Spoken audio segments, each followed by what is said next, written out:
Have you ever experienced a moment so terrifying that the entire world seemed to freeze in place? The kind of moment where every sound fades, time slows down, and all you can hear is the thunder of your own heartbeat? Imagine standing at your sister's lavish wedding, surrounded by 200 of the city's most influential people, high-profile judges, celebrity lawyers, and powerful businessmen. The grand ballroom sparkles under crystal chandeliers. Guests glide across the polished marble floor in shimmering silk gowns and tailored tuxedos that cost more than most people's monthly salaries. The air is thick with the scent of expensive perfumes, fresh white roses, and the faint metallic tang of wealth. Then, right in the middle of the celebration, your own mother steps onto the brightly lit stage. There is no warm smile, no proud hug. Instead, she thrusts a thick stack of legal documents into your hands. Her eyes are cold as she leans in and says, loud enough for the microphone to catch every word, "You will sign this tonight and give your sister the apartment as her wedding gift." The apartment, a stunning $2 million home at 150 Seaport Boulevard, with sweeping views of the harbor. My home, the one my grandmother had chosen to leave specifically to me. When I looked her straight in the eye and whispered, "No," the reaction was instant. She didn't argue. She didn't plead. She simply pulled her hand back and slapped me across the face with every ounce of force she possessed. The crack echoed through the silent ballroom like a gunshot. My favorite silver earring flew off, skittering across the glossy floor. A bright sting bloomed across my cheek. That was my reality on the night of March 15th, 2024. My family expected me to crumble. They waited for the tears, the apology, the familiar submission I had shown for years. But something inside me had changed. I didn't cry. I didn't flinch. I simply bent down, picked up my earring with steady fingers, clipped it back on, and walked off the stage without another word.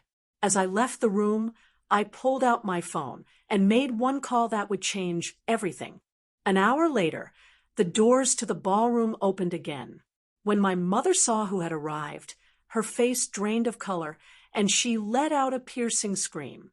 The woman she had spent years telling everyone was confused, senile, and no longer capable stood tall and composed, a sharp-eyed lawyer at her side.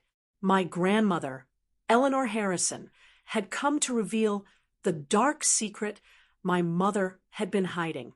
Before I continue, I want to share this story because I know so many people struggle with toxic family dynamics. If you're facing manipulation, lies, or emotional abuse from the people who should love you most, please know you are not alone. Strength often comes when we finally decide we've had enough. Let's go back 3 years to where it all truly began. It was a quiet Tuesday evening in March 2021. I was in my modest but cozy apartment, enjoying a simple dinner of pasta while sketching designs for a client's new kitchen. My interior design business was slowly growing, and evenings like this, peaceful and focused, were my favorite. Then my phone lit up with my grandmother's name, Eleanor Harrison. "Paige, honey," she said, her voice as strong and clear as ever. Grandma had been a respected professor at one of the country's top law schools for over 30 years. She never believed in wasting words. She got straight to the point. She was updating her will and leaving me her prized apartment at 150 Seaport Boulevard, a luxurious waterfront property she had purchased decades ago, now valued at well over $2 million. I set my fork down slowly, my heart racing. "Why me, Grandma?" I asked, genuinely surprised. "Because you're the only one who truly shows up," she replied softly. "For 10 straight years, every Sunday, you visited me. You bring my favorite pink peonies because you remember. You sit with me even when I'm tired or repeating stories. Your mother sends a generic card once a year. Your sister never visits at all. Your presence means everything to me, Paige." Tears of gratitude welled up in my eyes. She mentioned that her trusted lawyer, Marcus Webb was handling the paperwork. Then she added a serious warning. Your mother is not going to like this. Not one bit. She was right. That was the understatement of the century. News of the inheritance spread through the family like wildfire.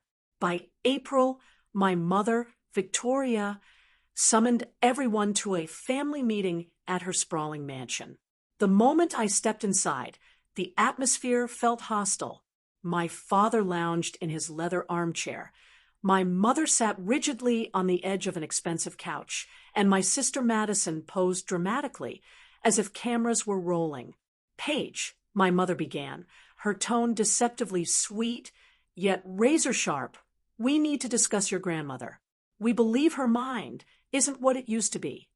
She seemed perfectly clear when we spoke. I replied calmly.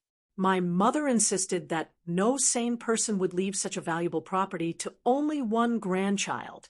Madison burst into theatrical sobs, claiming she loved Grandma too, despite never making time to visit. My father chimed in, declaring the only fair solution was for me to refuse the gift or sell the apartment and split the proceeds. I looked at the man who had missed my college graduation for a golf game and felt a deep sadness. I'm not refusing it, and I'm not selling it, I said firmly. Grandma made this decision herself. If you disagree, talk to her directly. The room turned icy. My mother's fake smile vanished.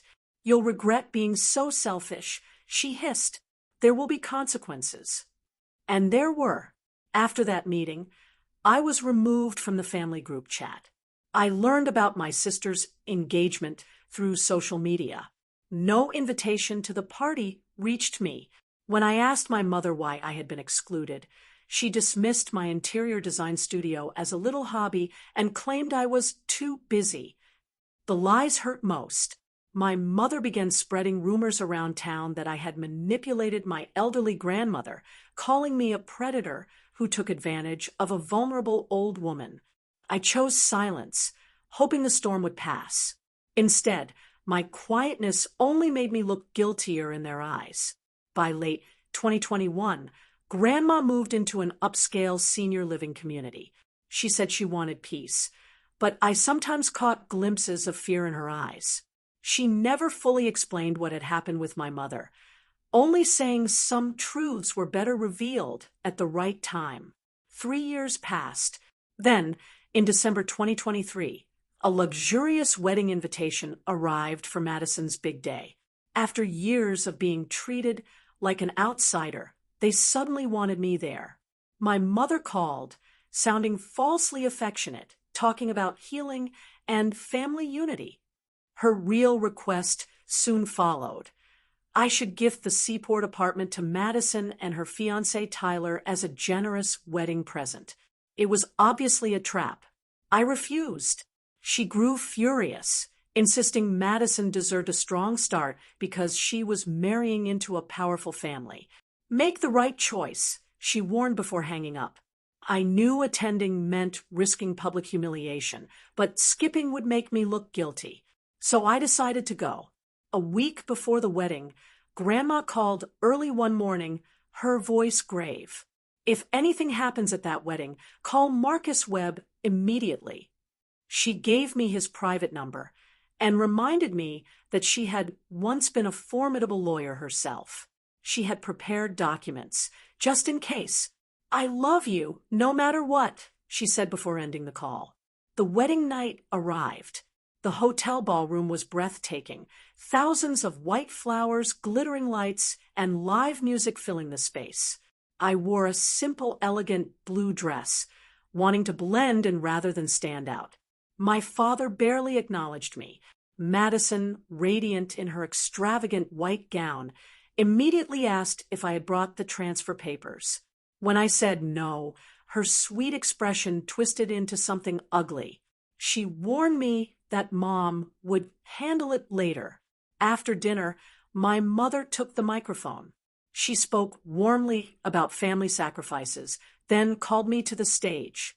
Under the glare of hundreds of eyes, she announced that I would be gifting the apartment to Madison tonight. She pushed the blue folder and pen toward me. I leaned close and whispered, "Mom, I'm not signing anything." She pressed harder, her voice booming through the speakers as she called me ungrateful. I finally spoke up, my voice steady. "You never supported my business. Grandma gave me the apartment because I was the only one who actually cared about her." That was the breaking point. My mother's hand flew across my face in a vicious slap. The sound cracked through the room. My earring spun across the floor. Silence fell like a heavy curtain. I didn't cry. I picked up the earring, reattached it calmly, and said clearly, "That was the last time you will ever touch me." Then I walked out and called Marcus Webb. An hour later, Grandma Eleanor entered the hotel with quiet dignity. Seeing my reddened cheek, she simply said, "Let's finish this." We returned to the ballroom together. My mother looked as though she had seen a ghost. Grandma addressed the stunned crowd with clarity and authority. She confirmed she was of sound mind and had freely left the apartment to me because I had shown her real love and respect for years. Then Marcus presented the evidence. Years earlier, someone had forged Grandma's signature to sell her beloved Cape Cod house while she lay in a hospital bed recovering from a broken hip.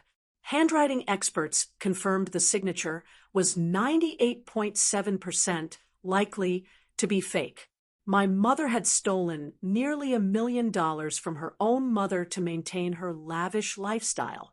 Chaos erupted. My mother screamed denials, but Grandma revealed she had already forwarded all evidence to the police. She had given her daughter 3 years to come clean. Instead, my mother had chosen to destroy my reputation with lies. My father claimed ignorance, but no one believed him. Grandma turned to me with sorrow in her eyes and apologized for waiting so long. Hand in hand, we walked out of that ballroom, leaving the shattered pretense of our family behind. In the months that followed, everything shifted. My mother faced legal consequences. My father moved into a hotel. Madison's in-laws were mortified by the scandal, and their extravagant honeymoon was postponed indefinitely. For me, life began to bloom again. Old acquaintances who had believed the rumors reached out with apologies. A powerful woman who had witnessed the confrontation at the wedding admired my composure and offered me a major contract to design her company's new headquarters. Today, I spend every Sunday with Grandma Eleanor on the balcony of my seaport apartment, watching the harbor sparkle under the sun. I'm dating a kind man named Ben who values me for who I am, not for what I own. I also speak regularly with a compassionate therapist who is helping me heal from years of emotional manipulation. This experience taught me powerful lessons. You are allowed to say no to those who mistreat you. Boundaries are not selfish. They are necessary for survival. Kindness does not require you to accept abuse or lies. Standing up for the truth is difficult, but it is the only path to genuine peace and freedom. I am building a life I love, one honest choice, one brave step at a time. If my story reaches even one person feeling trapped by family pressure, I hope it gives you the courage to find your own strength. You deserve to live without fear or guilt for simply existing as your true self.